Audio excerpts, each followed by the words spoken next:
어느 월간 일간지에 무엇이 성공인가 하는 그러한 설문조사한 통계가 실렸습니다.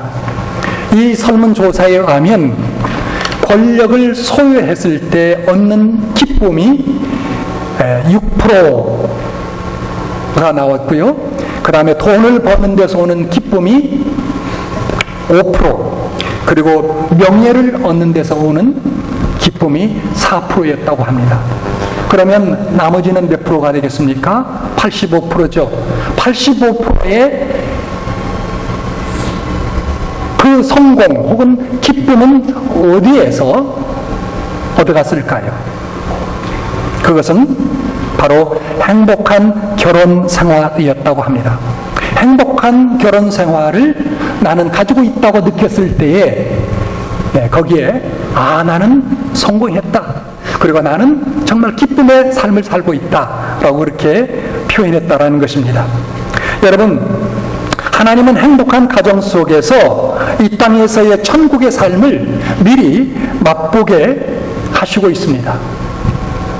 아담과 하와가 잃었던 그 에덴 동산의 회복이 바로 우리들의 가정 속에서 이루어지도록 하나님께서 작정하신 것입니다.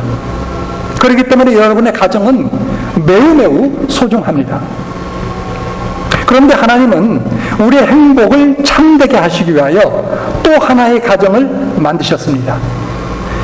바로 이것은 하나님의 가정입니다. 하나님은 남자와 여자를 연합하여 우리 육신의 가정을 만드셨고, 그 가정을 통하여 우리가 행복을 누리며 살도록 하셨다면, 또한 하나님께서는 예수 그리스도를 믿는 사람들을 연합하여 하나님의 가정을 만들어서 그 가운데 우리가 누려야 될 행복, 그리고 기쁨, 그리고 성공을 얻도록 하셨다라는 말씀입니다. 자, 이 하나님의 가정이 무엇일까요? 이 하나님의 가정을 일컬어서 우리는 교회라고 합니다. 우리는 진정한 행복과 삶의 만족을 경험하기 위해서는 그래서 육신의 가정이 있어야 되겠고요. 그리고 하나님의 가정이 있어야 됩니다. 물론 하나님께서 특별한 어떤 사람은 독신으로 부르는 그런 은사를 주셨습니다. 또 여러분 가운데 어떤 분들은 아내나 혹은 남편이 먼저 세상을 떠나서 독신으로 살아가는 분도 있을 것입니다. 그래서 남은 삶을 그렇게 살도록 하나님께서 뜻하신 분도 있을 것입니다. 정말 그렇다면 저 예수 그리스도를 내 신랑으로, 내 남편으로 삼고 하는 여러분 될 수 있기를 바랍니다. 그런 예외적인 경우가 아니라면 하나님께서 여러분이 주신 가정을 소중히 여기고 그 가운데서 하나님께서 주시고자 하시는 그러한 행복과 기쁨과 그리고 성공을 누리는 여러분 될 수 있기를 바랍니다. 마찬가지로 또한 하나님께서 세우신 하나님의 가정, 이 교회를 통해서도 그와 같은 은혜가 여러분들에게 있기를 바랍니다. 사실 이런 사실을 놓고 봤을 때 우리들의 가정과 또 그리고 우리들의 교회, 하나님의 가정은 너무나 소중합니다. 얼마나 소중할까요? 하나님의 가정, 다시 말해서 교회라고 하는 이 중요성, 이 가치, 밸류는 과연 얼마만큼 클까요? 아마 인간의 말로서는 표현하기가 불가능할 것입니다. 왜냐하면 성경을 볼 것 같으면 예수님께서 교회를 위하여 자신의 생명을 희생하기까지 희생할 정도로 하나님께서 그렇게 하셔서 그 하나님의 가정, 교회를 세우셨다고 말씀하고 있기 때문입니다. 자, 에베소서 5장 25절의 말씀을 같이 한번 읽겠습니다. 시작. 남편들아 아내 사랑하기를 그리스도께서 교회를 사랑하시고 위하여 자신을 주심같이 하라. 이건 지금 남편과 아내의 그 관계를 교회와 그리스도의 관계로 이렇게 놓고서 설명하는 말씀이죠. 뭐 여기에 많은 진리, 놀라운 진리들이 있지만 이것을 다 커버하기는 힘들겠고 일단 이 말씀의 후반절을 보십시오. 그리스도께서 교회를 사랑하시고 위하여 자신을 주셨다라고 말씀합니다. 그리스도께서 교회를 사랑하시고 자신을 희생하셨다라는 것이죠. 그 정도로 하나님께서 교회에 대한 애착을 갖고 계신다, 사랑을 갖고 계신다라고 우리가 깨닫게 됩니다. 그리고 사도행전 20장 28절의 말씀에 보면 이렇게 또 표현된 말씀이 있습니다. 하나님이 자기 피로 사신 교회라는 말씀이 있습니다. 하나님께서 자기 피로, 다시 말해서 예수 그리스도의 피로 사신 교회, 예수 그리스도의 땀으로 만드신 교회가 아니, 그 정도가 아니라 예수 그리스도께서 피 흘리셔서 세우신 교회가 바로 하나님의 교회다라는 거죠. 하나님의 가정이다라는 거죠. 비록 교회는 세상 속에서 작아 보일 수 있습니다. 미약해 보일 수 있습니다. 그러나 예수님은 자신의 생명을 주고서 교회를 세우셨다고 이야기합니다. 여러분, 우리는 이 사실을 잊어서는 안 됩니다. 그렇기 때문에 교회에 대한 이와 같은 그 중요성, 이와 같은 밸류, 가치를 우리가 말씀을 통해서 깨달은다면 교회 생활을 함부로 할 수 없는 것이죠. 교회에 오셔서 특별히 교회에 떠나서, 다시 말해서 교회를 떠나서, 이 건물박을 떠나서 여러분 직장이나 집에서나 사회 속에서 아무렇게 말할 수도 없죠. 그리스도인이니까, 성도이니까. 그렇지 않습니까? 그러나 특별히 주님의 교회에 대한 지체로서 함께 모였을 때에 말하는 것, 행동하는 것, 이 모든 것들이 매우 중요하다는 것이, 왜요? 주님께서 그렇게, 하나님께서 귀하게 교회를 세우셨기 때문에 그렇습니다. 자, 그렇다면 우리가 여기서 다시 한번 짚고 넘어가야 될 것이 있습니다. 뭐냐면 교회란 그러면 구체적으로 뭔가? 많은 사람들이 불행스럽게도 교회를 바르게 알고 있지 않습니다. 정말 너무나 많은 사람들이 교회를 뭘로 생각하는가? 십자가가 달린 건물로 생각합니다. 십자가 달린 건물. 그건 교회가 아니죠. 그건 예배당이죠. 교회 당은 되었지만 교회는 아닌 것입니다. 교회는 뭐냐? 교회는 건물이 아닙니다. 혹은 교회는 마음에 맞는 사람끼리 만나는 친목단체도 아닙니다. 봉사나 구호단체도 아닙니다. 물론 봉사, 친목, 구호 그런 것도 필요하겠죠. 그러나 주님께서 사실 이것을 본질로 삼아서 교회를 세우신 것은 아닙니다. 주님은 이런 것을 위해서 자신을 희생한 것은 아니었습니다. 그렇다면 교회의 본질의 의미는 뭘까요? 봅시다. 시작. 같이 한번 읽을까요? 시작. 예수 그리스도를 구주로 믿고 고백하는 사람들의 살아있는 공동체. 사람들의 살아있는 공동체. 오거니즘이랑, 영어로는 오거니즘. 오거니제이션이 아니고 오거니즘. 살아있는 공동체. 어떤 공동체예요? 사람들의. 근데 어떤 사람들? 그리스도를 구주로 고백하고 믿는. 다시 말하면 죄악된 세상으로부터 부름받은 사람들의 공동체. 이것이 바로 교회다라는 거예요. 이것을 우리가 잊어서는 안 됩니다. 물론 그래 교회로서 조직도 필요하고 건물도 필요합니다. 예배드리기 위해서. 교회 안에서 여러 가지 액티비티를 하기 위해서 건물도 필요합니다. 그러나 건물 자체가 교회는 아닌 것입니다. 교회는 사람들이에요. 연합된 사람들, 다시 말하면 세상으로부터 예수 그리스도를 믿는 그 믿음을 통하여 구원받은 사람들의 공동체, 커뮤니티, 그게 교회입니다. 이런 정확한 이해를 갖고 우리가 시작돼야 됩니다. 이런 이해가 없으면, 옛날 과거 몇 년 전에 삼풍백화점이 무너졌죠. 수백 명이 죽지 않았습니까? 왜 무너졌습니까? 삼풍 그 백화점이 기초가 약하기 때문에. 그래서 지하까지 무너져버린 거 아니에요? 교회에 대한 바른 성경적 기초가 없으면 여러분 얼마든지 하나님의 영광을 우리는 올리는 것보다도 가릴 수가 있고요. 교회를 세우는 것이 아니라 헐게 될 수도 있고, 그리고 다른 성도들에게 덕을 세우는 것보다도 상처를 줄 수 있다는 것을 우리는 잊어서는 안 될 것입니다. 많은 사람들이 또한 교회를 많은 사람들은 또한 이상적인 교회, 성경적인 교회를 이야기할 때, 그리고 생각할 때 뭘 생각하냐면 완전한 사람들이 모이는 곳으로 생각합니다. 죄 없는 사람들. 자기는 죄인이면서 다른 사람은 죄인 아니기를 바라는 그런 마음으로 교회로 온다라는 거예요.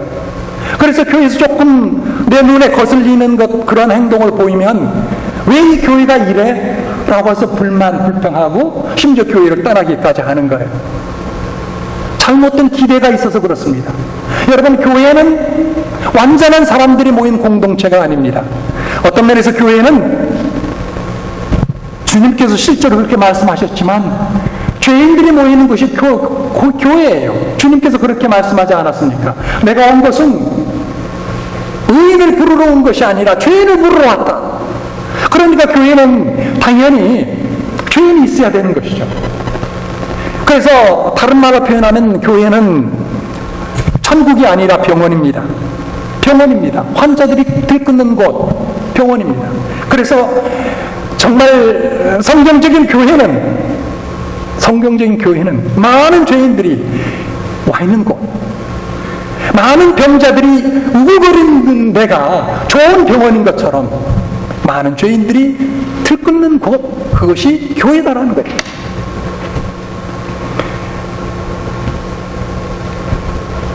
사랑하는 여러분,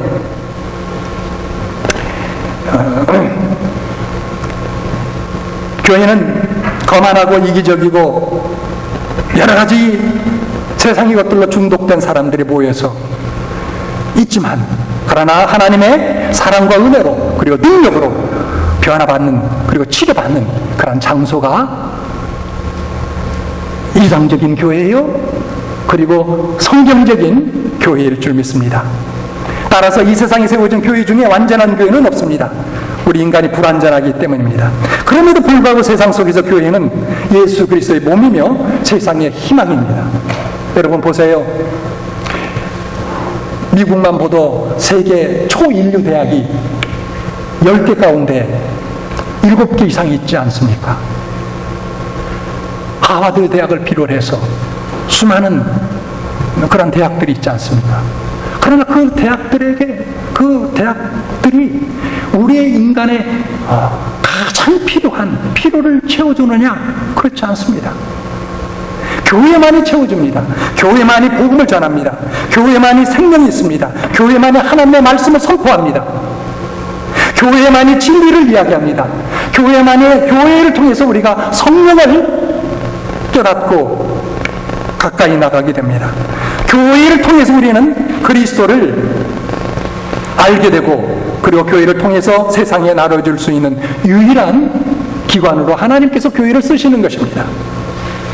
불완전한 교회이기 때문에 우리는 그렇지만 또한 반면에 이제 성경을 통해서 어떻게 하면 정말 하나님이 기뻐하시는 그러한 교회가 될 수 있을지, 어떻게 하면 더욱더 하나님의 뜻 가운데 나가는 그런 교회가 될 수 있을지, 이것을 우리가 생각하고 살펴보아야 될 것입니다. 그래서 오늘 9주년을 맞이하는 우리가 이 성경에 기록된 하나의 교회의 샘플을 통해서 배우고 그 교회를 닮아가고, 그래서 하나님이 함께 하시는 교회, 하나님께서 은혜를 부어주시는 교회, 하나님께서 사용하시는 교회, 그리고 세상을 변화시킬 수 있는 교회, 하나님의 나라를 확장할 수 있는 그러한 교회로 다시 한번 굳게 세워지고 그리고 발전돼 나갈 수 있기를 바랍니다. 그 교회가 바로 오늘 본문 속에서 우리가 읽었던 수리아 지역에 세워진 안디옥 교회입니다. 여러분, 성경에 기록된 최초의 교회는 어디입니까? 예루살렘에 세워진 초대 예루살렘 교회죠. 그 다음에 성경에 기록된 두 번째 교회는 어디입니까? 바로 이 교회입니다. 안디옥 교회입니다. 첫 번째 교회가 유대인들로 예루살렘에서 유대인들로 구성된 그런 교회였다면, 안디옥 교회는 그런 면에서 상당히 달리하는 그런 교회였습니다. 우선 보면 안디옥 교회는 수리아 지역에 세워진 교회인데, 안디옥은 수리아 지역의 캐피털 시티였습니다. 수도였습니다. 인구는 역사의 그 참고를 해보면 약 50만에서 80만 명의 인구를 가졌던 그러한 도시였다고 합니다. 적지 않은 도시죠. 그리고 동양과 서양이 교차하는 그런 교차로에 위치하고 있었습니다. 그리고 그 당시에 세 번째로 큰 도시, 1세기에 전 세계적으로 볼 때 세 번째로 큰 도시였는데, 로마가 가장 큰 도시였고, 그 다음에 북아프리카에 세워졌던 알렉산드리아가 두 번째 큰 도시, 그리고 안디옥이 세 번째 도시였다고 합니다. 그리고 안디옥은 또한 화려한 도시였습니다. 동서양이 만나기 때문에 문화의 그 교류의 중심지에 있었기 때문에 화려한 도시. 자, 그런 도시였기 때문에 또한 하나에 빠뜨릴 수 없었던 것이 음란한 도시가 안디옥 도시였다고 합니다. 자, 이와 같은 것은 이제 세상 역사에 나오는 그런 기록이고요. 우리 성경을 볼 것 같으면, 오늘 말씀에 특별히 볼 것 같으면, 이 교회는, 안디옥에서 오진 최초의 안디옥 교회는 특별히 이민자들이 세운 교회였습니다. 우리 사랑과 진리는 이민자들이 세운 교회죠. 여기에 우리 어린아이를 제외하고서는 다 한국에서 이민 왔지 않습니까? 안디옥 교회도 마찬가지 이민자들이 세운 교회였어요. 오늘 말씀을 볼 것 같으면 그 사도행전 11장에 보면 예루살렘 교회에 핍박이 주었습니다. 그 핍박 때문에 믿는 사람들이 이제 흩어지게 된 거죠. 그래서 이 많은 이스라엘 백성들이 소위 말해서 니아스포아, 흩어진 이스라엘 백성들에서 곳곳에 나가 살게 되었습니다. 그런데 여기 말씀을 보면 어떤 사람들이 이제 안디옥에 몰려왔는데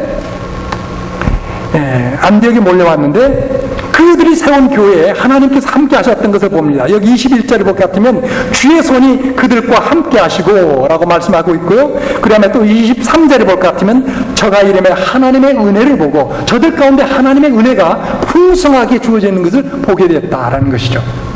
이민자들이 세운 교회, 이방 땅에 세운 교회가 하나님의 손이 함께하는 교회, 그리고 은혜가 넘치는 그러한 교회가 되었다라는 것이죠. 우리 교회도 그렇게 될 수 있기를 바랍니다. 더욱더 하나님의 손이 함께하는 교회, 하나님의 은혜가 넘치는 그러한 교회로서 하나님께서 이끌어 주시고 부흥하시고 역사하시기를 바라는 것입니다. 자, 그렇다면 특별히 안디옥 교회를 통해서 우리가 배워야 되고 우리 교회가 얻어야 되고 또 추구해야 되는 가치는 뭔가? 교훈은 뭔가? 첫째, 여기 안디옥 교회는 다양성을 포용하는 교회였습니다. 영어로 할 것 같으면 inclusive community which welcome diversity, genuine difference. 다양성을 포용하는 교회.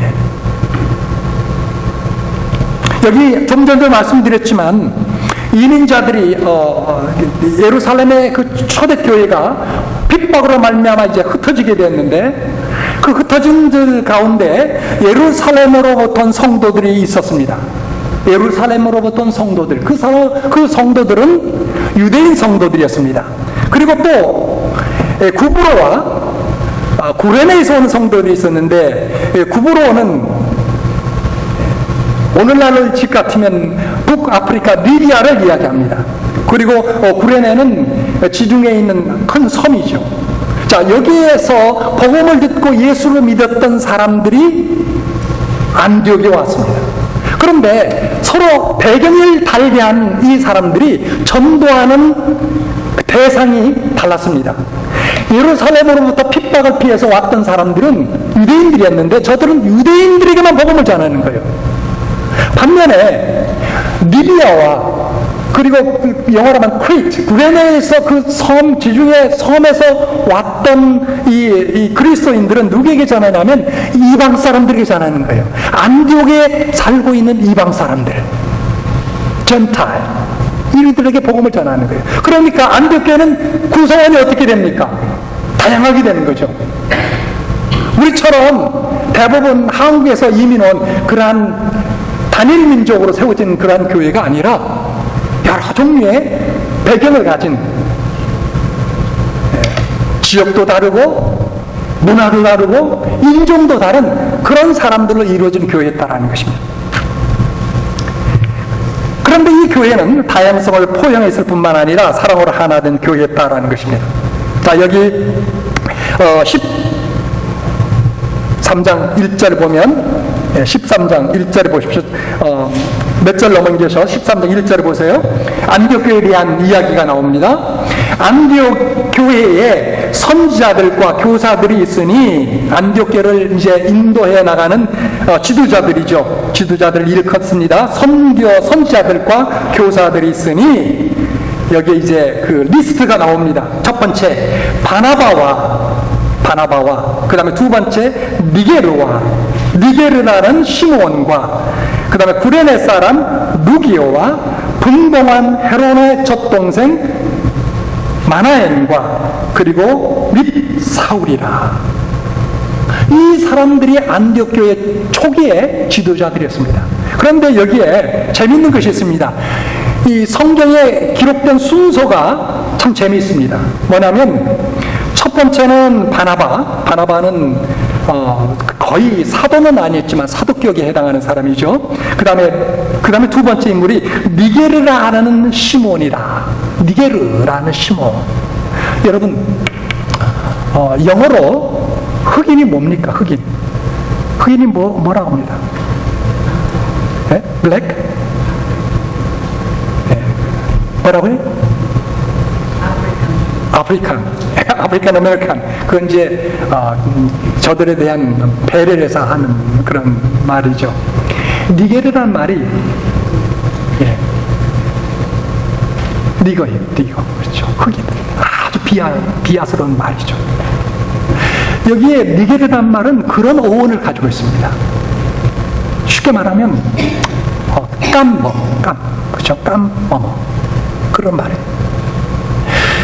안디옥 교회에 백인들이나 유대 사람들이 중심이 됐던 교회에 얼굴이 까만 사람이 지도자의 위치에 서 있다라는 거예요. 그것도 두 번째 위치에. 그 다음에 봅시다. 구레네 사람 루기오. 이 사람에 대해서 잘 모르겠어요. 그 다음에 네 번째 사람 분봉한 헤론의 젖동생 마나엔. 분봉한 팔레스타인의 한 지역을 다스리고 있던 헤롯 왕의 젖동생이었던, 그러니까 왕족의 출신이죠. 왕족의 출신 마나엔. 그리고 제일 마지막 사울. 자, 이렇게 보면 세상적인 거하고는 전혀 다르죠. 자, 이것을 보면 안디옥 교회는 뭡니까? 다양성을 포용해가면서 그 가운데 파벌이 없었다는 것이, 쉽게 말하면 인맥이 통하지 않았다는 것이죠. 오늘날 우리 사람들이 모이면 어떻습니까? 어느 학교를 나왔느냐, 출신 지역은 어디냐, 그러면 자꾸 따지지 않아요. 배경. 그렇잖아요? 학연이나 지연이나 혈연 이런 것이 자리 잡지 못하는 하나된 공동체, 하나님의 교회에 있다는 사실이에요. 동양의 위대한 철학자인 공자는 이런 말씀을 하셨습니다. 대인은 어울릴 줄 알아도 패거리를 만들지 않고, 대인은 큰 사람은 게러롱 할 줄을 알아도 그룹을 만들지 않고, 패거리를 만들지 않고, 소인은 작은 사람은 게러롱 할 줄도 모르면서 패거리를 만든다. 여러분, 우리는 어떤 교회가 되고 우리는 어떤 신앙인이 되어야 될까요? 나와 비슷한 사람들끼리 어떤 세력을 규합해서 내 힘을 과시하고 그런 일에 힘써야 될까요? 그건 아니라는 것입니다. 하나님의 교회는 그렇게 되는 것이 아니라는 것입니다. 교회는 파벌이 있어서는 안 됩니다. 토막이가 있어서는 안 됩니다. 우리가 그런 이야기 하죠. 세상적인 말로 굴러온 돌이 박힌 돌 빼낸다고요. 교회가 그런 이야기가 나와서는 안 되는 것입니다. 새로운 성도가 오면 어떻게 됩니까? 우리는 그런 분을 어떻게 돼야 됩니까? 새로운 성도, 새로운 교인이면 어떻게 돼야 되는가? 공주처럼 돼야 돼요. 왕자처럼 모셔야 돼요. 그것이 하나님께서 기뻐하시는 교회입니다. 개인 혹은 집단 이기주의가 팽배하는 이러한 세상 속에서 교회는 그런 모습을 따라가서는 안 되는 것입니다. 다시 한번 기억합시다. 안디옥 교회, 그들은 다양성을 포용하는 그런 교회였습니다. 우리 교회도 그렇게 돼야 됩니다. 자, 두 번째, 안디옥 교회는 말씀을 가르치고 배우는 성도들의 교회였습니다. 26절 말씀해 보면 11장 26절 만남에 안디옥에 데리고 와서 둘이 교회에 1년간 모여 있어 큰 무리를 가르쳤다. 이 말씀 배경에 보면 안디옥 교회가 날로 부흥하는데 성경 가르칠 수 있는 교사가 부족한 거예요. 그러니까 바나바가 예루살렘에 가서 사울을 데리고 옵니다. 과거 교회를 핍박했던 그 사울을 데리고 오는 거죠. 와서 우리 교회, 안디옥 교회에서 같이 하나님의 말씀을 가르치고 훈련시키자. 그래서 저들이 열심히 그 일을 했다라는 것입니다. 사랑하는 여러분, 우리도 이렇게 말씀을 가르치고 배우는 일에 전력하는 그러한 교회가 되어야 될 것입니다. 하나님이 기뻐하시는 교회입니다. 저는 여러분들에게 이야기합니다. 다시 또한 이야기합니다. 여러분들 말씀을 가르치십시오.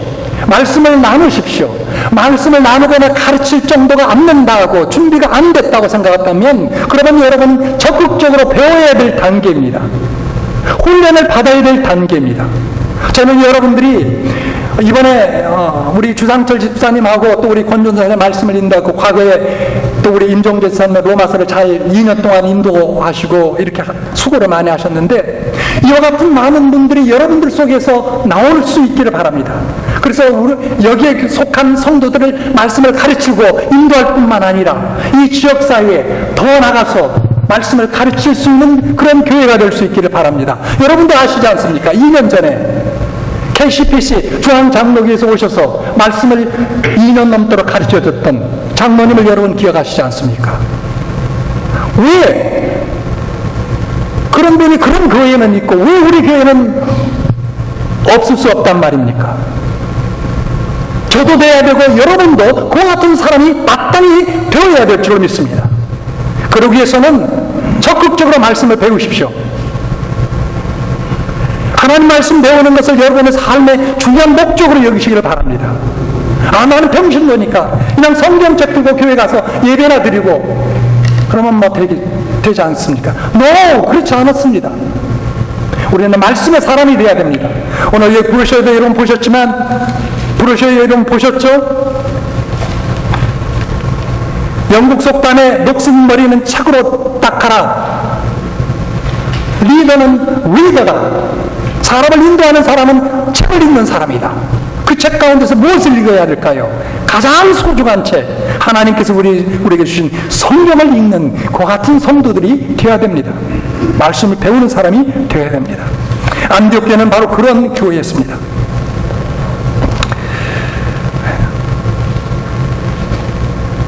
여러분, 성경은 단순히 우리에게 교리를 알려주는 책이 아닙니다.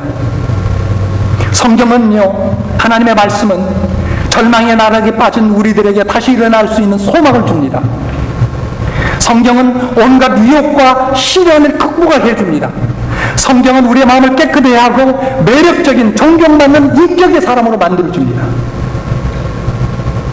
여러분, 세상 속에서 인격받고 존경받고 있습니까? 아직 그런 위치에 있지 못하다면 여러분 성경을 배워야 됩니다. 세상의 그러한 죄와 그리고 세상을 이길 수 있는 권세를 우리에게 주는 것이 하나님의 말씀입니다. 하나님의 말씀은 또한 마귀를 떨게 하는 능력이 있습니다. 영성을 얻는 믿음을 만들게 합니다. 마른 뼈다귀 같은 존재의 생명을 불어넣습니다. 정말로 죽은 사람도 살리게 하는 것이 말씀입니다. 여러분, 하나님의 말씀의 능력을 보십시오. 온 우주가 무엇으로 지었습니까? 하나님의 말씀으로 지었지 않습니까? 빛이 있으라 하시가 빛이 있었고, 궁창이 있으라 궁창이 있었고, 땅에 물이 있으라 있었고요. 땅에 동식물이 있으라 다 있었지 않았습니까? 여러분, 그렇기 때문에 우리는 말씀 가지고 살아야 됩니다. 그럴 때 여러분에게 필요한 구원도, 새로움도, 변화도, 능력도, 축복도 그 모든 것들이 일어나게 될 줄로 믿습니다.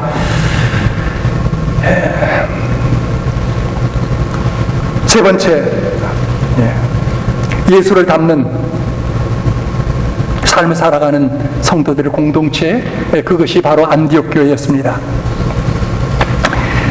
여기 11장 26절을 보십시오. 제자들이 안디옥 교회에 이르러 비로소 그리스도인이라 일컬음을 받게 되었더라. 제자들이 안디옥에서 비로소 그리스도인이라 일컬음을 받게 되었더라. 여러분, 크리스찬이란, 예수 믿는 사람은 영어로 뭐라고 합니까? 크리스찬이라고 하죠. 우리말로 하면 그리스도인이라고 읽었지만 크리스찬이라는 말 쓰지 않습니까? 그런데 그 크리스찬이라는 말이 최초로 쓰여졌던 교회가 어디예요? 바로 이 안디옥 교회였어요. 누가 크리스찬 말을 썼습니까? 예수 모르는 세상 사람들이 예수 믿는 사람으로 크리스찬이라고 불렀어요. 그리스도의 사람들이란 말이죠. 그런데 이건 오늘날 우리가 듣기로는 굉장히 고상한 말처럼 이제 우리가 듣고 쓰고 그렇지 않습니까? 그런데 사도행전에 나왔을 때에 세상 사람들이 안디옥 교회 성도들을 보고 크리스찬이라고 불렀을 때는 고상한 말이 아니고 굉장히 경멸적인 이야기입니다. 쉽게 말하면 우리식으로 이야기한다면 예수쟁이라는 말이에요. 저들 예수쟁이. 그것이 바로 이때에 불렸던 크리스찬이라는 그러한 말의 그 의미였습니다.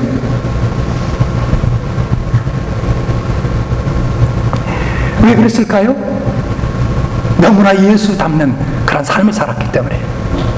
그들의 말과 그들의 생각과 그들의 태도와 그들의 마음과 그들의 행실이 예수를 본받았기 때문에 그랬어요. 초대 교회의 역사를 볼 것 같으면요, 그리스도인들은 그런 오해를 받았습니다. 갈릴리파다. 왜냐하면 대부분의 예수님의 제자들이 갈릴리파 출신들이잖아요. 그래서 갈릴리파다. 당시 팔레스타인의 갈릴리 지역은 로마가 지배하는 로마의 주둔지가 있었던 지역이기 때문에 굉장히 좀 천하게 여겨졌습니다. 그래서 갈릴리 사람들 하면은 좀 낮은 말이었어요. 또 예수를 믿었던 사람들은 뭐라고 했냐면 신흥종교파의 사람들, 전혀 알지 못하는 그리스도교파 사람들, 그리고 심지어는 예수 믿는 사람들을 뭘로 여겼냐면요, 식인종으로 여겼습니다. 식인종. 왜 그랬을까요? 성만 찬양하니까. 아, 이것은 피요, 이것은 예수 그리스도 살인이라고 하면서 띄어먹으니까 세상 사람들 보기에는 마치 식인종처럼 보였다는 것이죠. 하여튼 오늘 말씀을 볼 것 같으면 안디옥 교인들이 크리스찬이라는 말을 들었는데 그것은 예수쟁이라는 말이었어요. 그러나 여러분, 여기는 놀라운 축복이 있습니다. 예수 닮는 사람들이란 말이죠. 사랑하는 여러분, 우리도 예수 닮는 사람, 그런 사람들 될 수 있기를 바랍니다. 안디옥 교회가 바로 그와 같은 사람들이었습니다.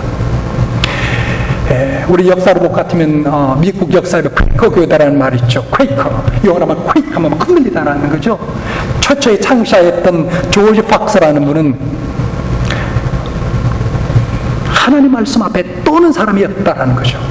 그리고 조지 팍스와 함께하는 그 무리들은 하나님 말씀 앞에 떨림을 갖고서 말씀을 받고 그리고 전하고 순종했던 사람들이에요. 그렇기 때문에 퀘이커 교도라는 이름이 칭해졌다고 합니다. 우리가 속한 이 미국 교회, 감리교죠. 영어로 감리교가 뭡니까?